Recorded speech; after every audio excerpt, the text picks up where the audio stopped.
Aujourd'hui, je vais vous parler d'une expérience que moi j'ai personnellement vécue. Vous allez voir que vous ne serez pas tout seul à vivre des situations parfois pas évidentes.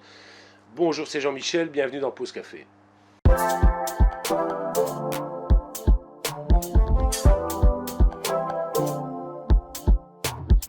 Ah voilà, pause café, évidemment ça commence toujours par un petit café et j'en profite avant qu'il ne soit froid. Aujourd'hui je vais vous raconter un peu ce que moi j'ai vécu personnellement. Certains pourront un peu s'identifier, ou ceux qui n'ont pas encore commencé à faire des travaux eux-mêmes, vont pouvoir se rendre compte de ce qu'on peut vivre. Ma femme décide de me faire rénover toute la maison. Bon, ben, j'ai des enfants, j'ai des chiens, et donc je suis obligé à un moment donné de me dire, mais où est-ce qu'on va vivre pendant qu'on démolit tout et qu'on refait tout. Et il me vient une idée, je me dis, je ne sais pas partir parce que j'ai des chiens, donc je décide de louer des containers. Le genre de containers un peu porte-à-cabin, hein, où en général on met des bureaux, on n'y habite pas, et j'en fais placer 6 l'un à côté de l'autre dans mon jardin, et donc on se retrouve avec une pièce de vie, une genre de salle de bain qui ressemble à une salle de bain pour des chantiers, avec un abreuvoir comme ça tout le long de la salle de bain, bon un peu austère, et alors une chambre pour chaque enfant, ben, très petite, et une pour nous, avec tout le bordel qu'il y avait dans la maison. Donc je vous laisse un peu imaginer le bazar. Je me retrouve avec, on avait 3 chiens à l'époque, et on se retrouve avec le 3 chiens, tout ce qu'il y avait quasiment dans la maison, donc il y avait quasiment plus de place. Et je savais qu'on allait en prendre pour 6 mois. Alors j'avais eu évidemment, j'avais amené un câble électrique pour alimenter les cabanons, parce que c'est du chauffage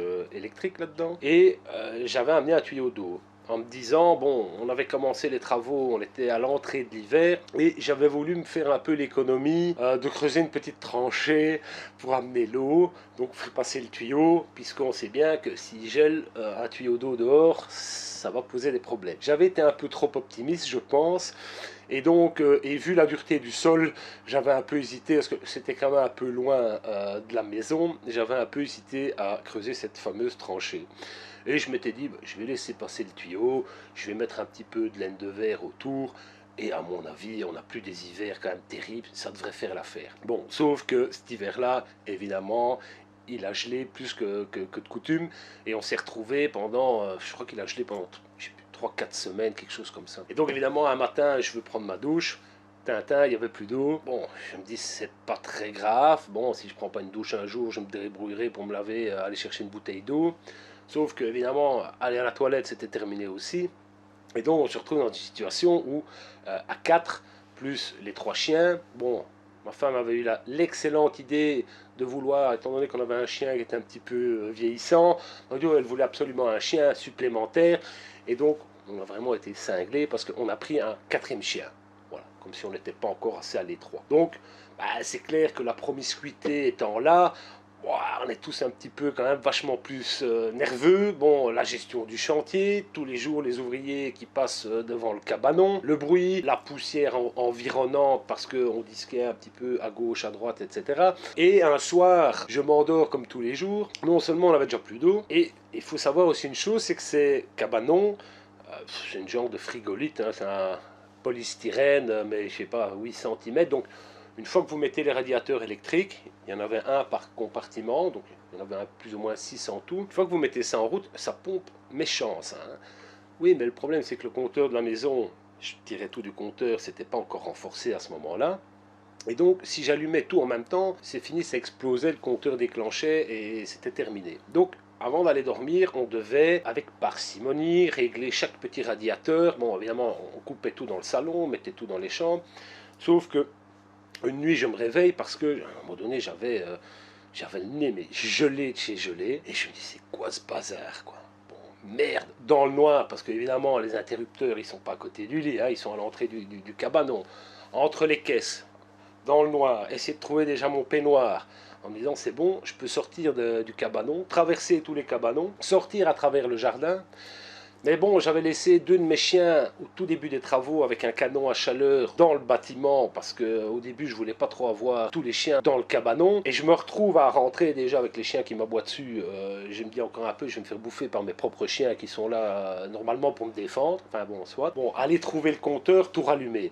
Donc voilà, ça ce sont des situations où après coup c'est toujours sympa de les raconter. Dans le moment même, je vous avoue que je rigolais un peu moins, mais bon voilà, c'est ça aussi la vie. Donc parfois vous allez devoir faire votre chantier et vous allez devoir vivre dans des conditions pendant une durée assez longue qui vont pas être idéales. Donc il faut un peu se préparer à ça. Alors moi j'avais déjà un petit peu organisé les choses. C'est-à-dire que je m'étais dit, il faut qu'à un moment donné, on puisse se barrer 2-3 jours quelque part. Et je peux vous dire que là, une petite chambre d'hôtel, même un Formule 1, vous êtes à Versailles. Hein. C'est extraordinaire. Vous prenez une douche chaude, vous allez à la toilette, vous tirez la chasse, tout fonctionne. Voilà, ce sont toutes des choses qui sont relativement anodines. Mais dans ce genre de situation, vraiment, on apprécie fortement. Moi, un petit coup. Donc voilà, pour vous dire que vous ne serez pas les seuls, ni les premiers, ni les derniers à vivre des situations un peu cocasses ou très inconfortables. Et c'est pour ça que vous devez vous préparer psychologiquement à vivre ce genre de choses. Bon, évidemment, si vous faites une extension à votre maison et que vous vivez dans la maison, vous risquez pas grand-chose. C'est plutôt quand on fait des grosses rénovations ou quand on veut rentrer dans sa maison en se disant bah, je vais déjà aménager une petite pièce et puis on fera le restant. Vous pouvez vous trouver dans ce genre de situation. Si vous êtes prêt et que psychologiquement, ok, vous êtes préparé à tout ça, je ne dis pas que c'est pas dur, ça reste quand même dur parce que c'est jamais évident, mais ça va quand même être nettement plus facile. Alors, essayez aussi peut-être de temps en temps de prévoir une zone de repli. De se dire tiens bon voilà je sais bien que parfois retourner chez ses parents pendant une semaine c'est pas toujours évident ou chez le beau-père ou chez la belle-mère mais c'est vrai que ceux qui ont cette chance-là peuvent se dire, bon, si vraiment à un moment donné ça devient trop compliqué ou trop lourd, on a une petite base de repli. Ou alors, moi c'est ce que j'avais fait d'ailleurs à l'époque, j'avais prévu, après 2 mois, de partir une semaine en vacances avec les enfants pour vraiment sortir un peu de cet univers. Alors bon, d'aucuns disaient, oui mais enfin bon t'es fou, t'es en plein travaux et tu t'en vas. Oui, mais bon, d'un autre côté, il faut les finir aussi. Donc, si vous voulez absolument les finir et que vous n'avez plus de jus, vous les finirez de toute façon pas ou vous les finirez très mal. Donc, voilà, ça, ce sont des petits conseils, des petites anecdotes de choses que j'ai vécues. Dans la prochaine vidéo pause café, je vais vous parler, parce que j'ai plein d'idées, vous l'avez vu, je pense à beaucoup de choses, je vais vous parler de la formation que je suis en train de mettre au point, sur laquelle je suis en train de travailler. Et donc, prenons soin de nous et on se retrouve dans une prochaine vidéo. Bon, je m'emballe et après, j'ai oublié de vous dire évidemment de liker, comme d'habitude, comme tout le monde. Likez la vidéo si vous l'avez aimée. Si vous avez vous-même des petites anecdotes de vie pendant votre chantier, n'hésitez pas à m'en faire part. Abonnez-vous à la chaîne et on se retrouve dans la prochaine vidéo.